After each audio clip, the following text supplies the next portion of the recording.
We have been driven by our culture to learn to relate to other people. Matter of fact, our parents have literally taught us how not to be single. Our parents emphasized the idea that we should get along with people, get along with the other kids, get along with them neighbors, get along. We've been taught to get along with people. So we've been built in our culture to always try to get along with other people. That's the way we've been conditioned to think. We've been forced almost to get to know people. And so we grow up in a culture where there's a contradiction, because we want to get to know people, but we don't know how to get to know people. We need the baby to take out for a minute, please, because they're recording this. Thank you very much. Appreciate the baby, but the baby is being recorded, so I'll appreciate if you slip out for a minute and calm the baby down, and then you can bring the baby back. Matter of fact, that's my little cute little grandbaby down there, praise the Lord. I adopted that kid. Yeah, I think the baby, he heard my voice. Papa. This point I'm telling you is very important. And the thing is, this happened when you didn't even know it happened. You've been trained to focus on other people. Share with your brother. Don't eat that by yourself. Get along with those people. Why can't your kids get along with each other? And everything is conditioned on other people. And that's why we're not equipped to have relationships. Here's why. Because the most important relationship in life should not be interpersonal relationship. But that's what we've been taught. Get along with your neighbor. Get to know people. Go out, girl. Move around. Get to know some people, boy. And we've been pushed. But the most important relationship is the other one. It is intrapersonal relationships.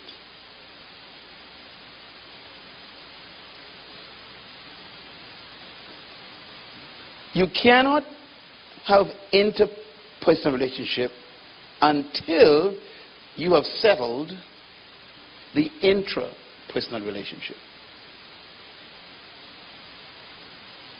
But our culture doesn't teach that. How many times have you ever heard your parents say while you were growing up, boy, why don't you love yourself? Girl, love yourself. Never. And so we almost grow up with the idea that we are not lovable, likable, and shouldn't even be loved by ourselves, which is the foundation of our problems. The reason is because if you don't know who you are, don't understand who you are, you don't appreciate who you are, and have no knowledge of who you are, then you cannot love, appreciate, or value other people. So the most important pursuit in life is self-knowledge. And this is what singleness is all about. Singleness is about finding yourself, loving yourself, valuing yourself, putting the highest estimation on yourself, accepting yourself, understanding yourself, and then appreciating yourself so much that now you can share yourself with someone else. But our cultures don't teach that. Now, let me give you 5 things to write down. People think that they need to get married to be fulfilled. And this is the pressure part of our culture. If you are 35 and you ain't married, they think something's wrong with you. Maybe you are homosexual. Maybe you're a lesbian. What are you doing? And especially if your friends are girls or boys like yourself, they begin to think all kind of funny things. In other words, they almost think that if you ain't married, you are strange. You are awkward. This is dangerous and it's wrong. You don't need to be married to fulfill God's will. Let no one put you under that pressure. Don't allow anyone to suggest to you that unless you are married, you can't fulfill God's purpose. Marriage is not a requirement for fulfilling your purpose. As a matter of fact, marriage is designed only for earth. And what I mean by that is you will discover in the biblical culture that Jesus was very specific when they asked him about life after death. He said, in the afterlife, there is no marriage, nor giving in marriage. So, everybody say, thank you, Jesus. Let me tell you why, because some of you can't wait to get rid of that person.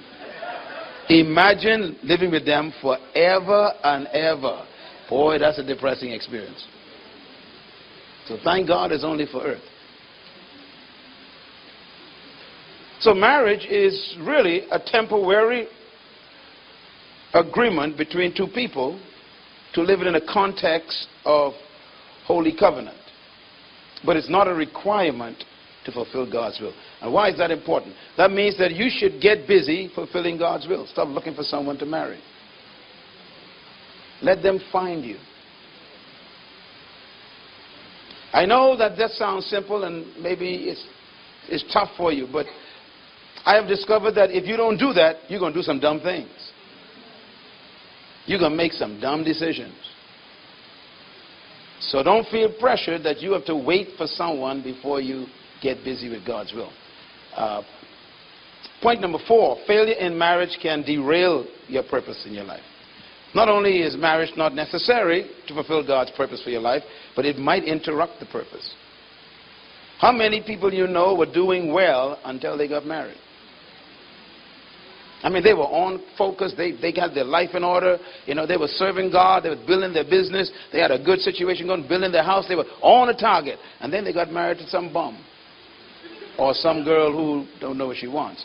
And then life just messes up. It happens often. So marriage itself could be a destructive experience. So don't think that marriage is all that they paint it up to be. Believe me, marriage is a very dangerous thing. There's some in this room who could tell you the dangers that they've been through, the stress. So I want to relieve you from that pressure. And number 5, it is better to be unmarried and happy. Say yes, Seagulls. Come on, go with me here. Yeah, boy, I tell you. Some folks are married right now and they wish they was you. You hear them say free at last? They say free again, great God Almighty, let me be free again. You know, but they say loose goat don't know how tie goat feel.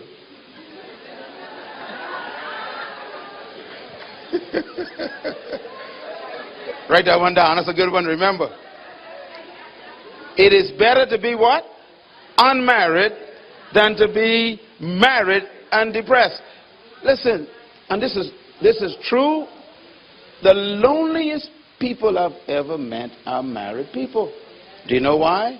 Nothing can be more lonely than being stuck in a marriage that ain't working. Man, that's hell on earth. You can't get out. It's loneliness. So please, if you are unmarried, give God praise.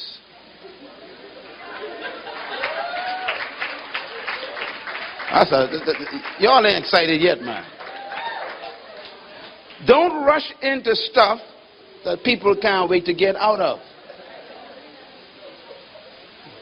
So don't pressure yourself into that. Write this down.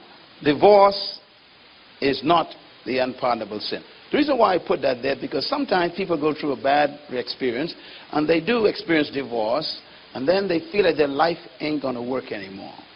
God doesn't want to use them anymore. His purpose ain't going to be fulfilled anymore. That is not true. God forgives all sins, including unfaithfulness or the breaking of a covenant in marriage. This is not an unpardonable sin. Many great people have gone on to change the world after a divorce. Catherine Kuhlman was a divorcee. She changed the world. What a powerful woman. So sometimes we run on hard times and things don't work out. Pick yourself up and don't just get custody of the kids.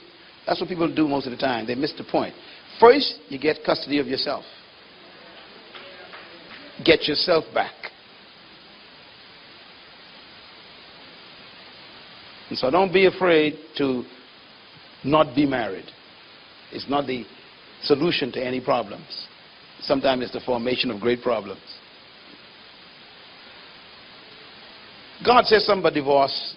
Interesting. And I wanted to put it up here because I think this has to do with, I want to frighten you away from marriage. Just for a reason, right? First of all, the ultimate trauma in life is divorce. Malachi 2:16 says, what? Read it out loud together.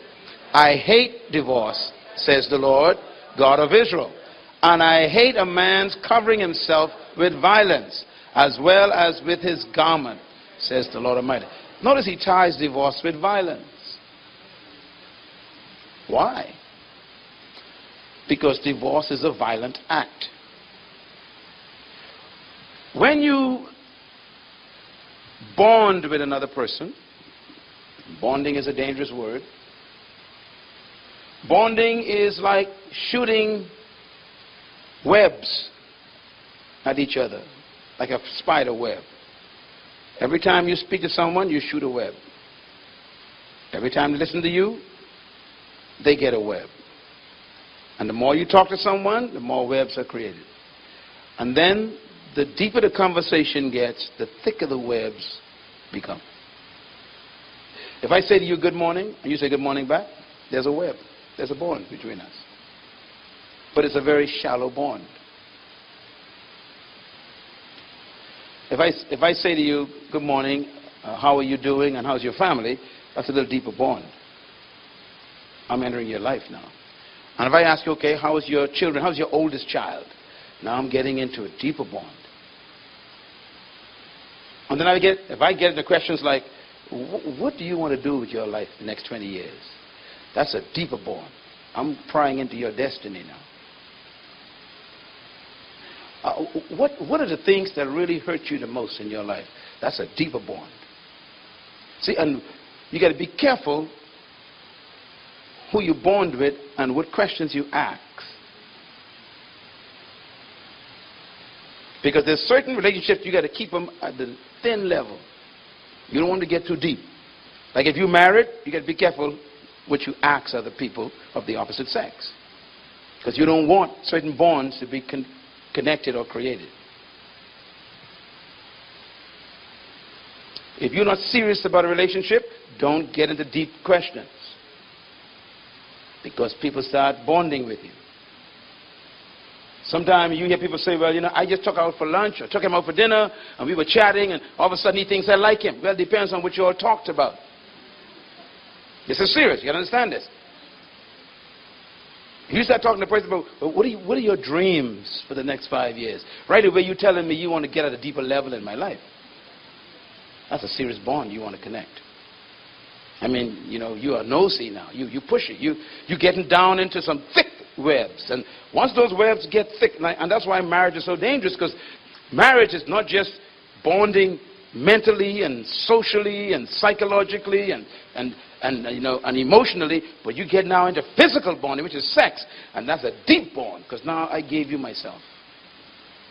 And divorce is trying to break that bond, all those bonds. And you can never break a bond. If you are bonded at that level, and sometimes it's even not even marriage, you might be going along with someone for 5 years. You all been, close to each other, and you've been courting or whatever you call it for 5 years. There's some thick bonds in there. You isolated yourself from other people to bond with this person. So them bonds are deep, and you decide you can break it off. It ain't that simple. It's almost like a marriage. And you cannot break a bond. You can't even cut it. You have to tear it. And that is called a broken heart.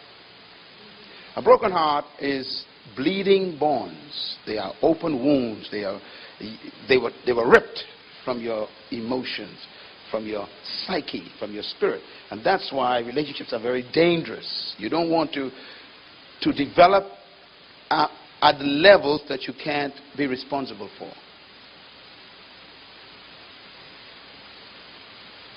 And that's why God says, I hate divorce. Divorce is traumatizing. It's the ripping of two people's bonds apart.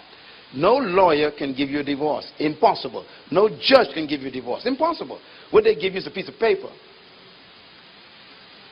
They cannot give you an emotional divorce. That's why when you leave the classroom, all hell breaks. I mean, when you leave the courtroom, rather, all hell breaks loose after that for months. Because it ain't as simple as you thought. And if kids are involved, the bonds are twice as thick. So he's saying, before you even get into marriage, think about this.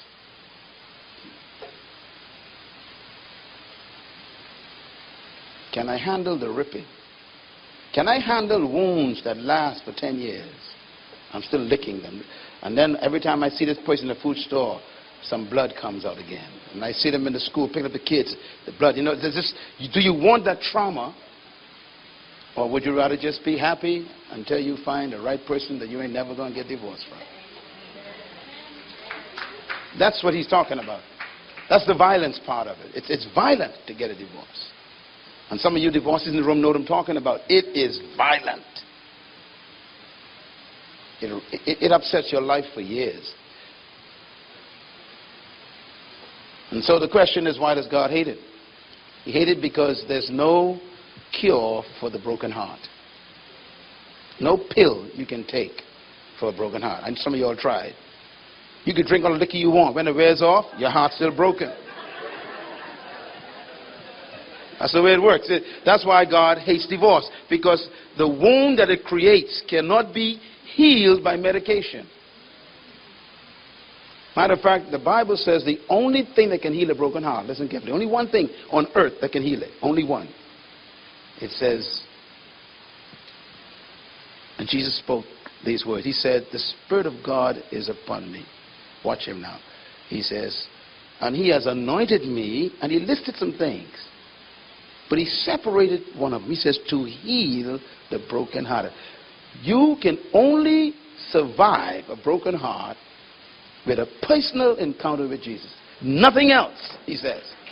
You can take all the Fensic you want, Tylenol, drink liquor, take drugs, whatever you want. When it wears off, you're still hurting. Only he can fix that. It is that bad.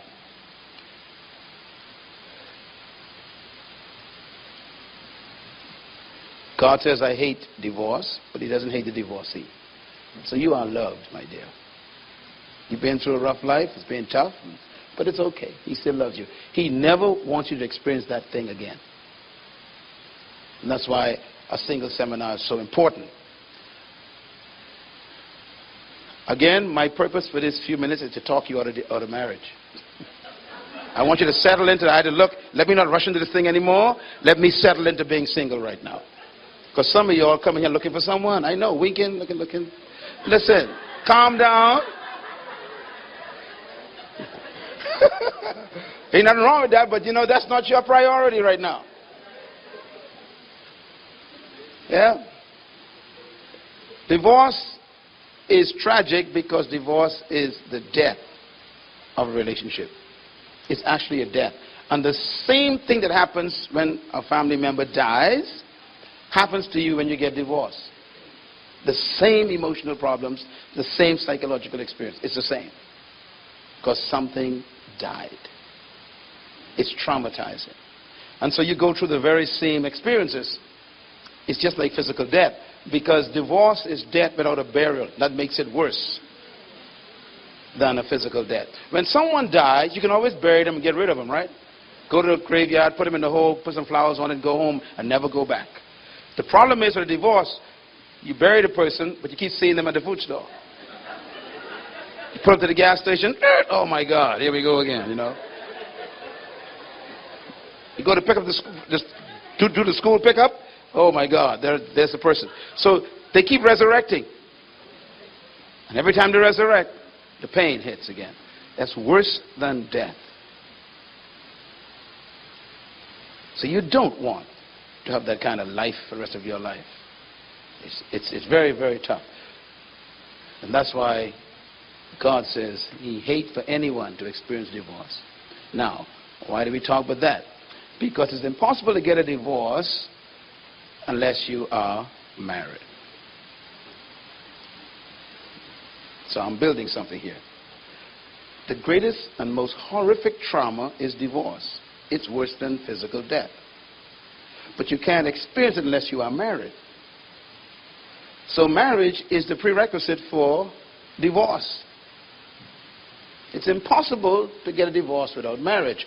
And marriage, therefore, is only possible where two single people get together. So you can see the connection here. Eh? If you don't want to experience a divorce, you don't get married. If you don't want to get married, you stay single. Now, if you get married as two single people, you get marriage now. If it doesn't work, you're heading toward a divorce court. So the foundation of all of that is singleness. And that's why being single is the most important pursuit in life. Matthew 19, one of my favorite statements. Jesus said these words. They asked Christ a question. Is it lawful for a man to divorce his wife for any and what? Every reason. That's the Bahamians now, boy. They get divorced for any reason. You look at me funny, I go into the courtroom. You burn the food, forget that. That's it. It's out. That's it. You know, people just getting divorced for all kind of stuff today. He answered them, haven't you read that at the beginning, the Creator made them male and female? He ignored the question and went back to the recipe. They asked him about divorce. He went back to something different. He went back to male and female. He said divorce is not the problem. Divorce is a symptom. Something went wrong with the product that fell apart. And the product fell apart because the ingredients that were used were not right. Do you see the connection? Divorce comes from marriage. Marriage comes from male and female. He says if you have a divorce issue, it's because if you go down to the lowest denominator, something was wrong with the ingredients. If your cake is salty, what happened? Come on, tell me. You put salt in it before you bake it. In other words, it ain't the cake. Don't blame the cake. It's what you put in the cake. So the ingredients determine the product. We keep wanting the perfect cake and putting a lot of salt in the flour when we mix it. We keep expecting success when we are building with failure. We want perfection with defects. Somehow we think that a miracle happens at the altar. You know, that slow sign shoes and that big white dress. We figure, man, that person got to be perfect. That dress looked too nice. Sometimes the greatest curse is coming down the aisle.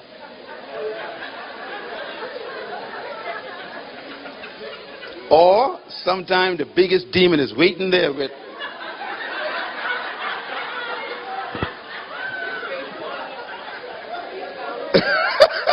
And you smile all your way up to the demon.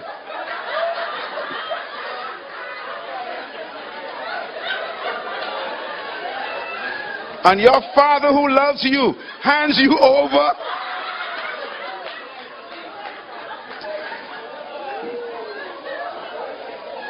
Yeah. Nothing changes in that church. Nothing. What came in goes out with you. That's life. So he says, look, he says the problem is something went wrong at the foundation level. The male and female was contaminated, he says. Something was not right with the individuals, the singles. So he took it back to the singles. He said God didn't make marriage first. He said no, marriage is not God's main issue. God's main issue is male and female. He said that's what God began with. So he placed the priority where it belongs. And he says, for this reason should a man leave his mother and father and be united to his wife, and the two shall become one flesh. What reason? The word there is beginning, male and female. Go back and find out what kind of male and female God used in the beginning. That's what makes the thing work. So any male after chapter 3 of Genesis and any female after chapter 3 of Genesis, you got to pray hard. Because you got yourself a fallen male and a corrupted female, and you still want God's perfect product. That's what he's talking about. He's saying, look, God didn't start with the junk you guys are. Y'all are junk. Y'all got to come back and get fixed up first. Then try God's product again. And this is why we need to come to the manufacturer. Not to be religious. You need to get fixed. Because if you don't get him to fix you, you're going to fix somebody when you marry them.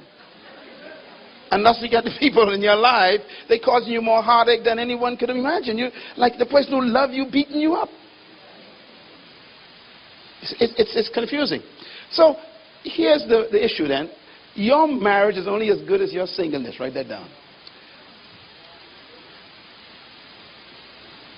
People come to me all the time. I want you to pray for my marriage. I'm sitting there going, now let's see. Which one do I need to pray for? Her or him? Because marriage ain't the problem. You in the marriage. If it ain't working, you are part of this equation. A lady came to me one time. She says, the devil is in my marriage. I said, yep. You're right. There are two of them.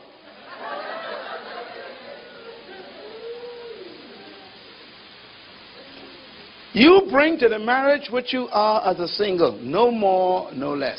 So don't walk around pretending that this thing is his fault or her fault. Listen, even in relationships, I'm not talking about, let's jump back from marriage a little bit. Let's go back just to relationships. Here you are, you meet somebody, and you all have an interest in each other. But listen, it's still the same thing. Whatever you bring to the relationship, that's what it is. Whatever the other person brings, that's what it is. It ain't no mystery in this. So you don't think, well, because we come together, then there can be something better that we create. No. Whatever you are, that's what you create. So it's more important for you to make sure you bring the best to the relationship. Which means that you got to become the best before you bring the best. So you focus on yourself to become the best. So that when you work on you're together with someone, you bring the best contribution to them. A lot of people are defects, not assets. They will devalue you by association. They will destroy your value. So here's what I think. Marriage is like an omelet. It's only as good as the eggs. I always say this because I think it gives us a clear picture. No matter how much you want the omelet to work, it's only as good as the eggs in it. So you can pray over an omelet all you want. It depends on the eggs you use. Omelets are determined by the quality of the eggs. Marriage is like the omelet. It's already together. So the question is, what made this omelet? I told you all about an experiment I did years ago, but boy, my mom fussed me with that one. I intentionally took an egg and I took a pin and I cracked the top of it with a little hole. Because when you crack an egg, put a hole in it, bacteria get inside and it rottens the egg. I didn't know eggs smell so stink until that day. It's the foulest scent you want to smell. Because an egg is actually a dead animal. So I cracked this egg and it was stink. I put it in the refrigerator. You couldn't smell it, because it was still cool.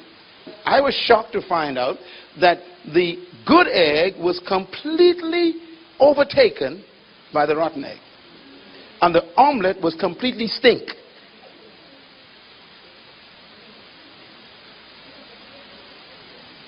You don't get the revelation yet? No matter how good you are, if the other person has cracks in their character, bacteria in their emotions, they got germs in their psychology, and they smell in their when you crack with them, they win.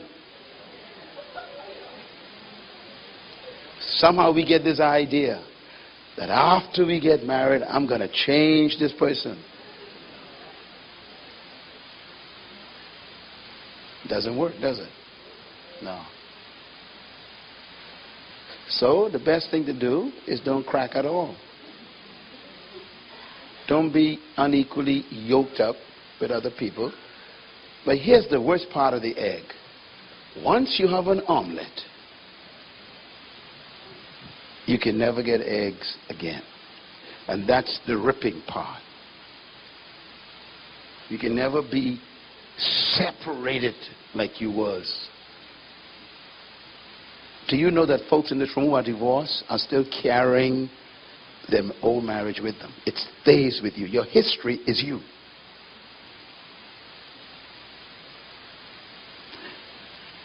God gives counsel so that you can enjoy your memories.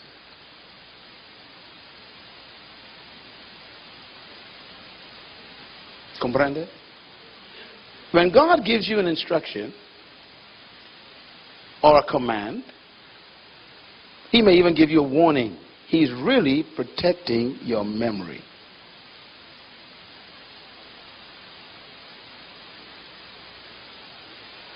So God says, do not fornicate. That means don't have sex with anybody you ain't in covenant with in marriage. Now, he doesn't explain a lot. He's protecting your memory.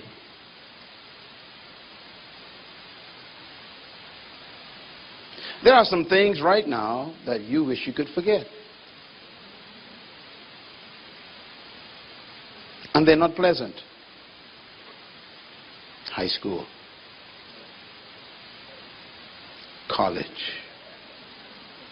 Sorry, I didn't mean to take you back there, but you see what I'm saying? So when God says don't do certain things, he loves you so much, he don't want your memories to be a problem. He wants you to enjoy your memories. Because he knows what kind of creature he made. You carry your life with you. So make sure it's one that you want to carry.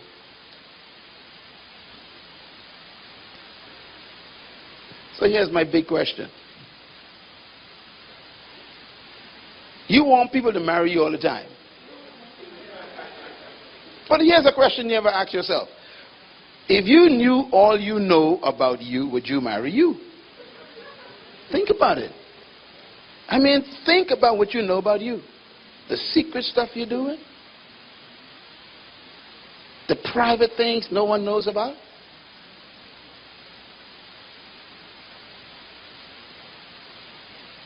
It's amazing how we want people to just take this thing with them. Take me home to you, with you. Well, what is you? Not who, what is you? What is this I'm getting here? Would you marry you with all those habits you get? Spitting in the basin while you're brushing your teeth? All messed up with spit. I mean, you want someone to live with that? Your bad breath in the morning, Jesus, Lord have mercy. You take this breath home, baby. Take it home. You know, what you mean, take it home? And you see, you know, humans are strange. They always look good in public. Look how nice you dress. I wonder how you look at 2 a.m. in the morning. I don't know. You take your shoes off. You know, take my shoes with you, baby. Take my toe jam home with you. We just take it for granted folks want to marry us. Are you the kind of person that I could enjoy living with for 90 years? Think about it. Prepare yourself to do that for someone.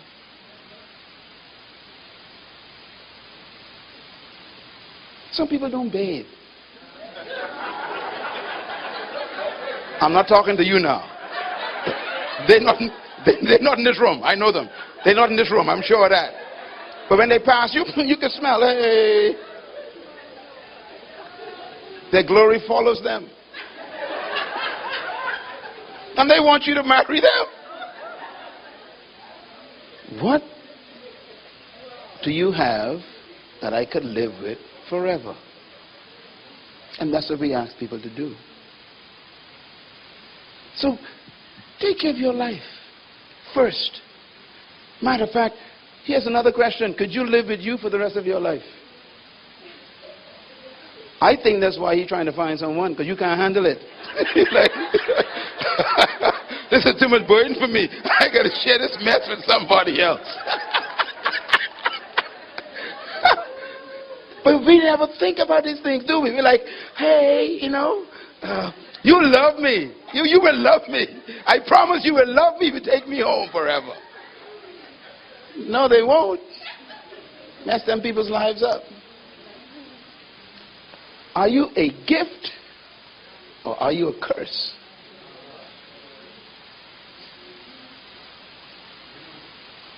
Are you a promotion to me or are you a demotion? What is it that you have that will improve my life? Stay single until you get that all sorted out. Because that's what singleness is. It's about finding yourself. Here's one to remember, and I call this myth, this is a myth. People think that being single is a bad thing. But it's not a singles problem that you have. It's being single. That's your problem. In other words, we use this term single and we throw it around. We don't even know what it means. Say, I'm tired being single. You ain't never been single. Let me say it again. You say, I'm tired being single. I'm telling you, you ain't never been single. All you're being is unmarried.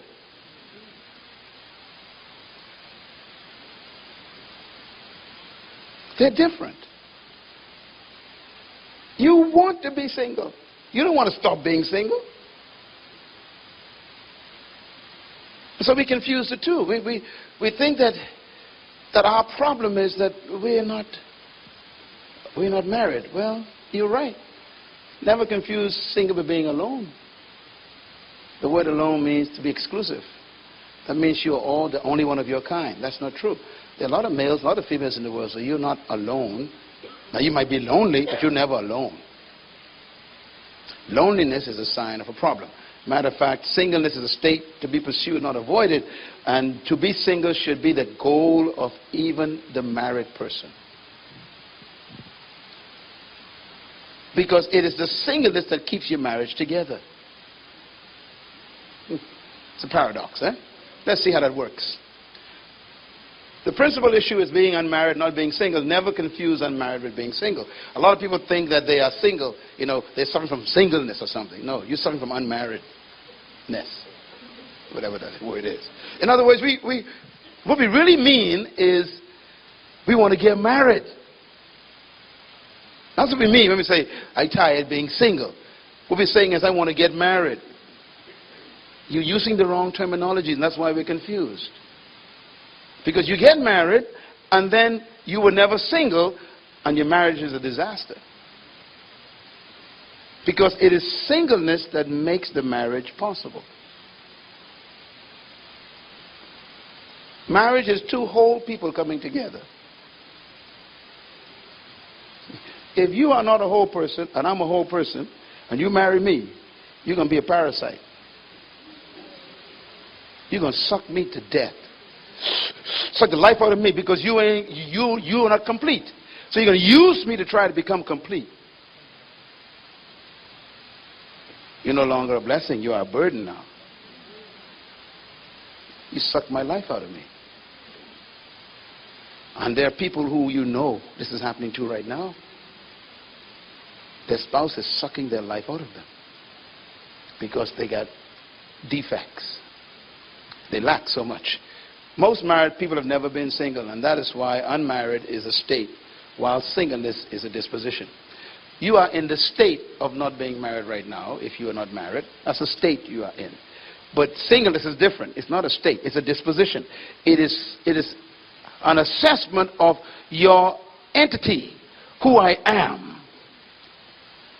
And most people have never achieved that before they get married. So here's what I always say. It's okay to be single, but not okay to be alone. The first thing God found that was wrong with Adam was he was alone. God never told him it's not good to be single. Adam was single. He was complete and whole. Didn't need it. Matter of fact, the proof that Adam was whole and single was the fact that God had to decide that he needed a mate. Let me say it slow. The proof that Adam was completely single was evidenced by the fact that Adam didn't even know he needed anybody. God made the decision. Genesis 2:18. God said, it is not good for this man to be alone. Adam had no complaint. He never talked to God about it. The guy was having so much fun, naming animals, walking on the water, and talking to trees. The guy was having fun. He was taking over that garden, dominating. I mean, he was in his purpose. He was on the groove. He was moving. And God says, I like this guy. He needs to share this with somebody. Relationships are for sharing your victories and success with, not to bring on new burdens and depression.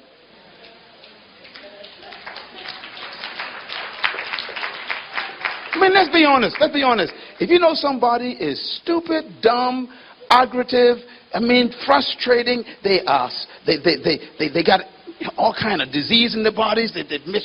Would you marry them? But you do. You just don't know until it's too late.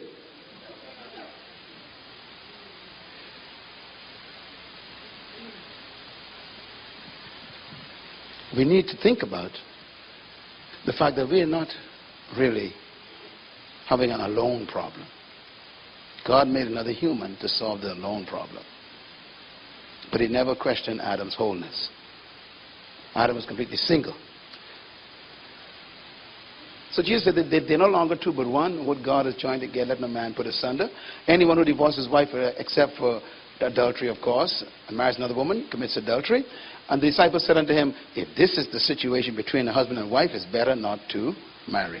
Peter, James, and John said, my God, if that's the standard, you might as well stay unmarried. They heard something that frightened them. And I want to frighten you with it too. If marriage is that dangerous, let me stay unmarried for a while. Let me make sure I get this right. Life is too short for you to miss the first time.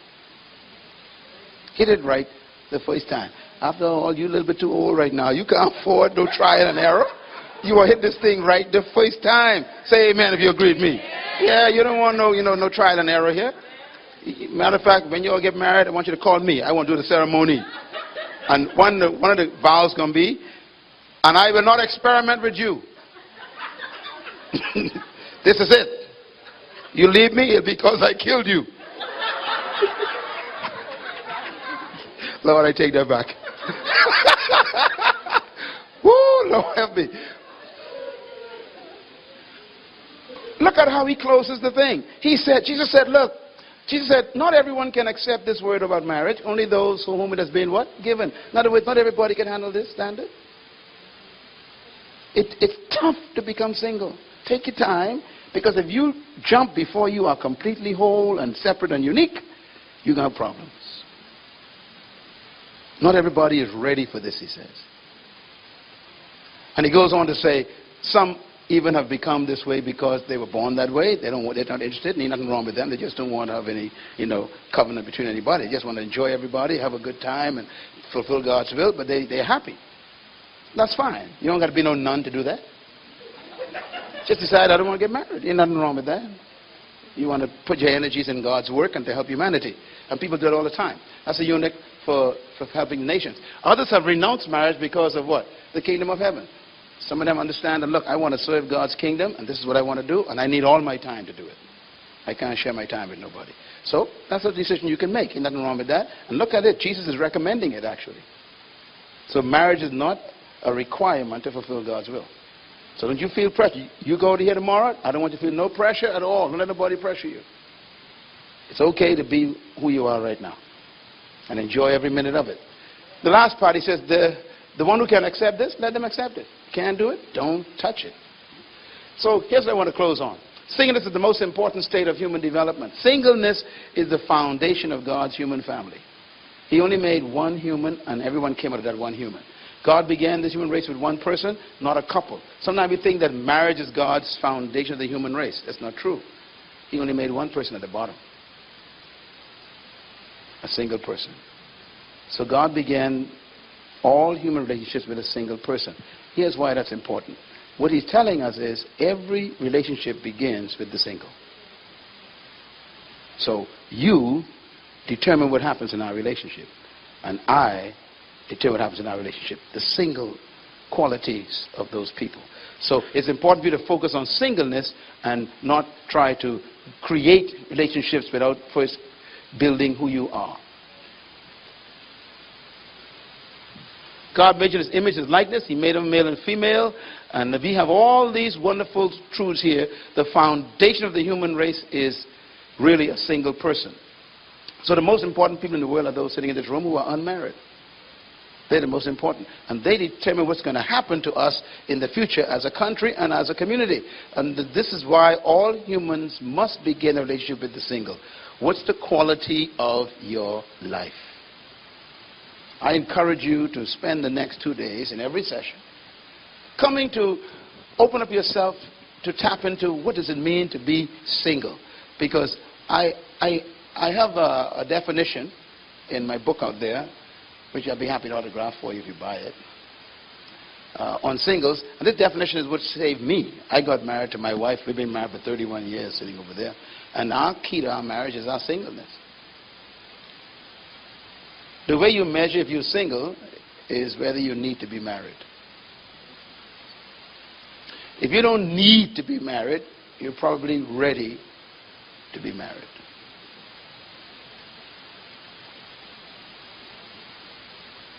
Get it? Yeah. See, we sometimes, people make us feel guilty if we're not interested in marriage. But you're the perfect candidate for marriage if you don't need to be married. Because you are obviously close to being whole. Because it means that you are having a good life all by yourself. And that's a sign of wholeness. Wholeness means I don't need nobody to become somebody. I'm somebody all by. Come on, somebody go with me there. See, singleness means, hey, I don't need you to approve me. I don't need you to make me feel important. I don't need you to tell me how good I am because I know I'm good at this. In other words, wholeness means I am free from needing you. That's why I am good for you. Because I'm not coming to take from you. It's a mystery, isn't it? So if you need to be married, you are dangerous. If someone comes to you and says, I love you, don't you ever leave me, run.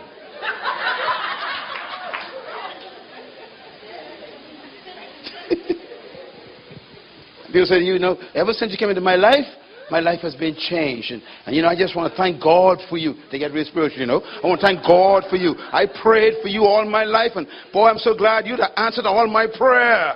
You know, boy, what is this? They're putting pressure on you.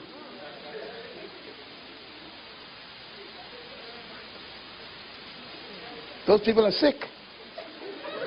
And you got to watch them ones who with them prophecies. You know, the Lord told me that I was going to marry you. You know, I got a dream last night.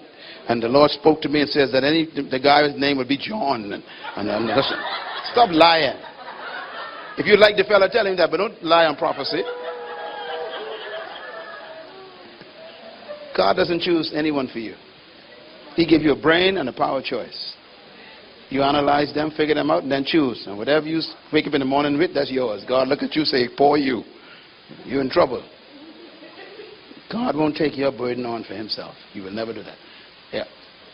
So this is what I want to define with. This word alone means all in one. And God separated Adam so that Adam could have someone to share with. And that was the bottom line of that. So this is where we get our definition from. Born again single means that you are now focusing on these three things to become whole. Whole means first to be separate. Separate means you are apart, detached, and different from everybody else. This is important. A lot of people are not this yet. They are 50 years old and still not separate.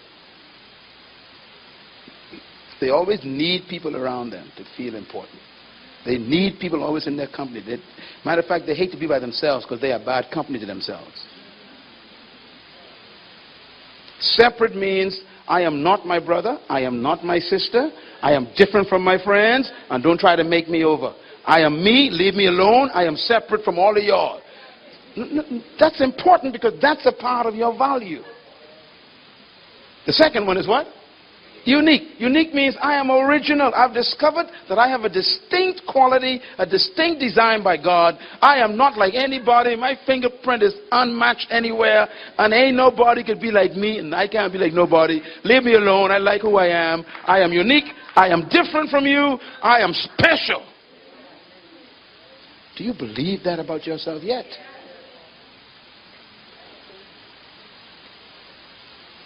And the last one is what? Whole. Now, whole is a tough one. Being whole means that you are complete in yourself. You are unified with yourself, all of yourself. Your body, your mind, your spirit are all connected. You are in love with your whole self. It also means that you are one with yourself. That means you don't need anyone to complete you. This is so important, especially in the Bahamas culture, where we've been taught that this is my better half. Boy, that's a dangerous statement. This is my better half? Well, let's see. Let me figure this out now. Okay, I'm half. She's half. So I was half all these years. So now when I meet her, we both whole. And so what happens is I try to make sure I take as much from you as possible to become whole. You try to take as much from me as possible to become whole. So for 30 years, we keep fighting, trying to rob each other of each other. And that's why when we get a divorce, you jump off the bridge. Or you can't go to work. Or you become insane. Why? Because you're half a person.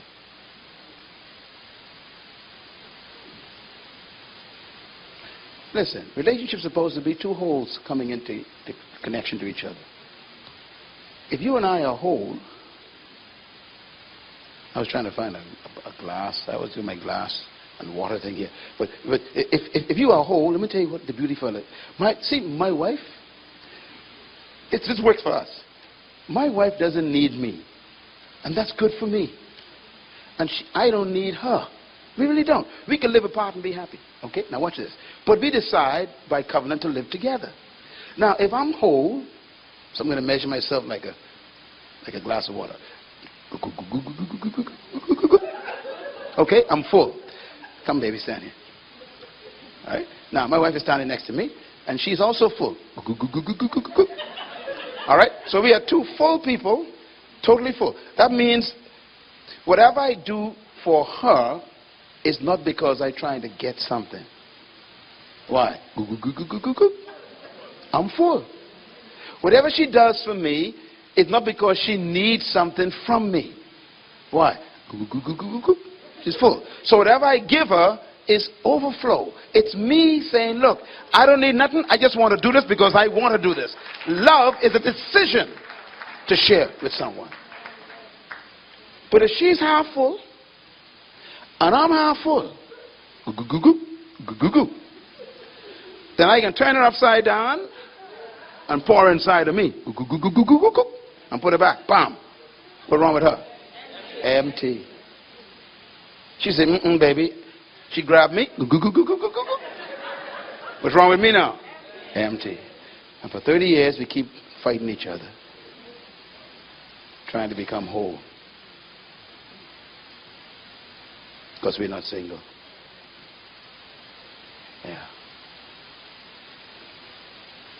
Her coming into my life is an overflow.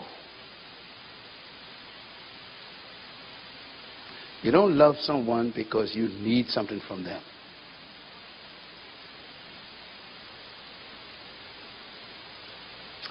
I need a man. Well,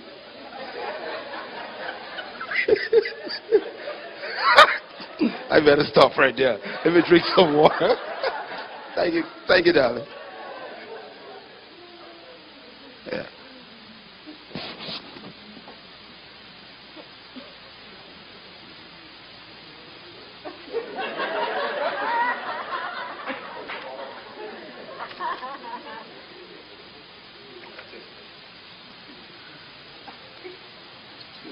Drink it all in.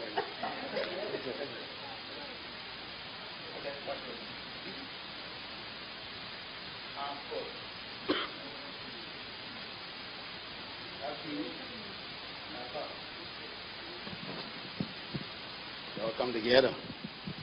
All right. So Tom meet Jane.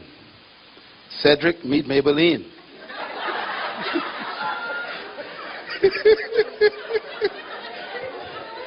Junior meet Bessie May, whatever you want to call it.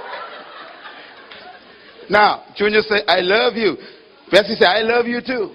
Let's get together. Good. Why? Because I am going to be your better half. I want you to fulfill me. So Junior say, okay. So now Bessie May is full. She's happy. Junior got problems. Junior say, what about me? So he get mad, he take himself back. And what happened? Now, she half empty. So he say, you're supposed to fulfill me too. So now Bessie got problems. She unfulfilled, feel empty in this marriage. So she get mad. Boy, give me myself back, boy. What we get in marriage is this big fight going on, constantly, just fighting. Hey? But if two of these are full, and they meet each other, whatever he gives her is overflow. Whatever she gives him is overflow. And if he decides to leave her, she still, I rest my case. Thank you very much. So this is the secret to a good relationship. It's not the other person, it's making sure you are becoming, what are they? You are whole when you don't need anybody to approve anything for you to feel good. You need people's approval, you got problems.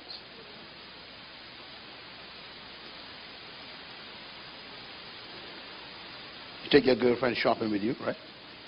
You all go downtown, go in the mall. You put on this dress, you like this dress. You put it on, you come out of the dressing fitting room. What you think? And she go, nah. And you go, I think so too, child. And you go take it off. You lie and you like the dress. You're a whole person. You like the dress. You buy the dress. If she don't like the dress, that's her problem. This is your body and your money. That's a whole person. You ain't dressing for her. But it's a sign that you are sick still, see? And most of the songs we sing are songs of defective eggs. Oh, girl.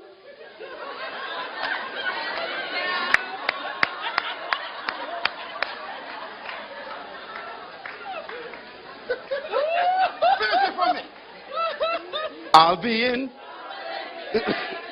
I thought you all was saved, man. In other words, you telling this girl that if she leaves you, you're going to be in trouble. That means you tie your entire peace and sanity to another person. You are sick.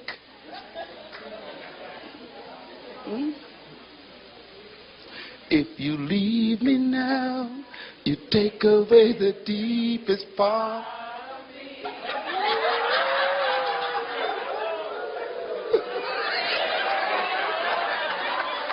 Woo-hoo! Boy, y'all know the whole thing.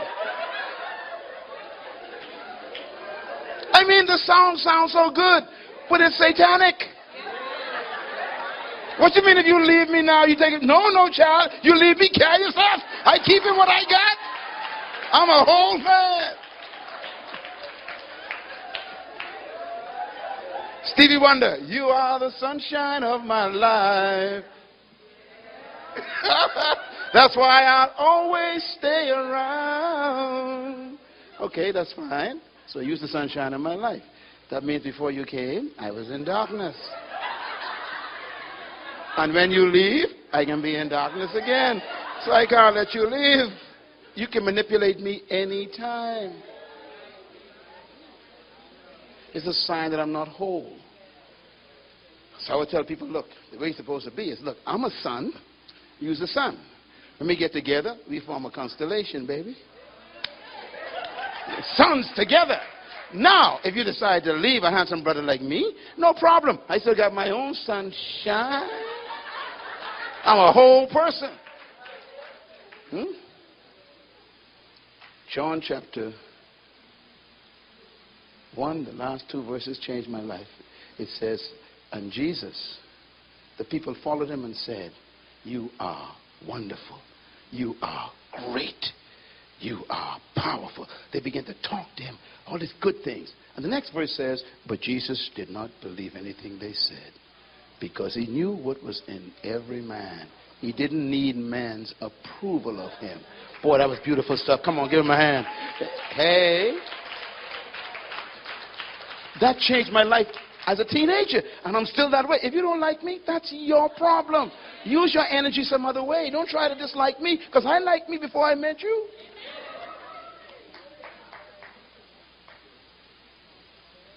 If you're full, you can be a blessing. But if you're half a person, everybody's in trouble. Because you now are a leech. You're sucking on people. You're just sucking on people. That's why you move from relationship to relationship to relationship. It's a sign that you are sick.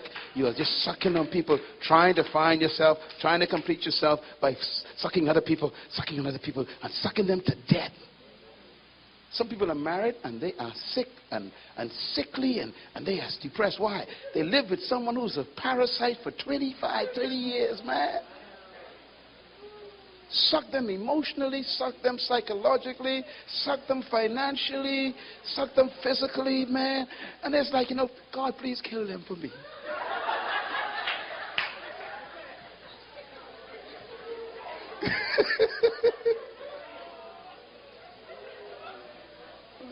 I don't want to talk about that. I just want to close with this. Loneliness is magnified by marriage. If you are not complete, marriage will expose it. Can I say it again? It's very important. All your defects will show up in marriage. So you think you're okay now? Get married. So you want to focus on yourself right now. You want to say, let me develop myself. Let me enhance myself.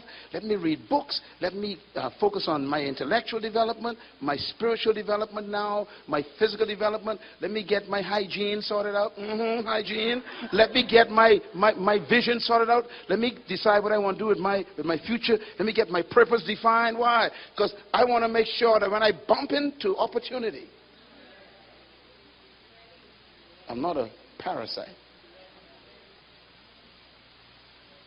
That's what we need. Yeah? So I hope that you open up your spirit. And this week, the reason why I have single seminars, and next year we plan even a bigger one, is so that you can be around people just like you. Let me tell you why. If you stay with me for the next 5 years, I guarantee if you stay with me, if you ain't whole, you can be whole. Now, here's the good part of that. By the time next 3 years come along, we can grow to about 2,000 people, no problem. And all them in the room whole. Guess what that means for you?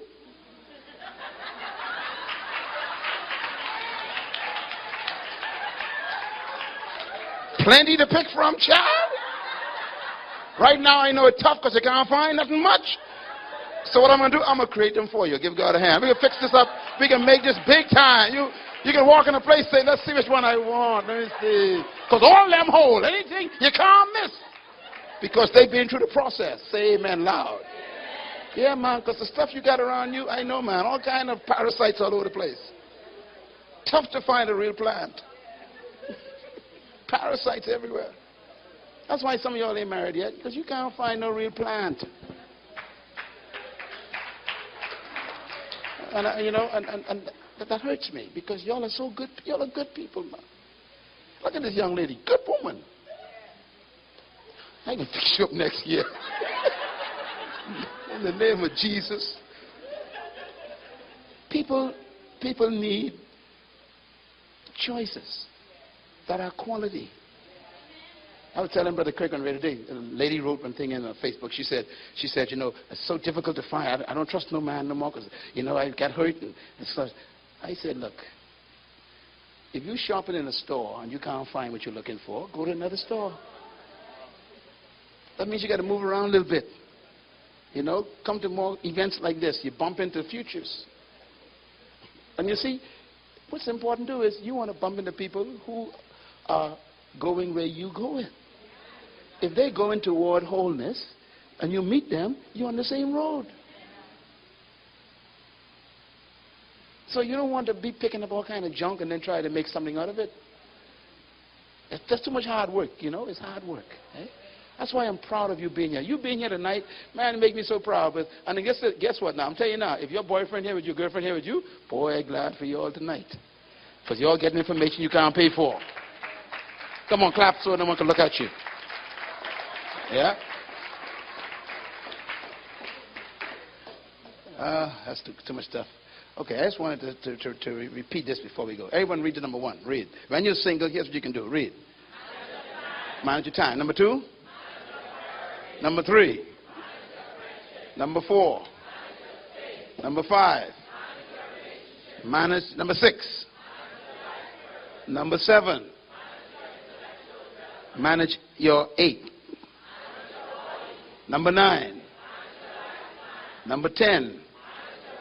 Number 11. And number 12. That's what you can do when you are single. You can't do none of them when you're married.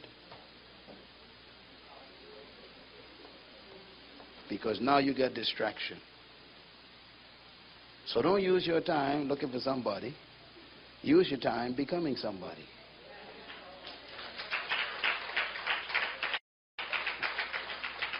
Some people are so busy looking for who they want, they ain't got time to be who they are. So when they do find who they're looking for, they ain't got no one to give them. Let me say it slow.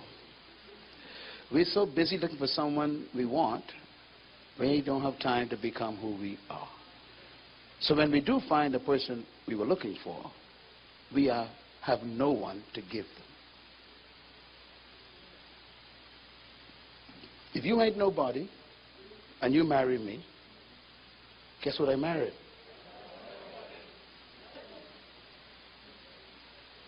So you got to become somebody, your value.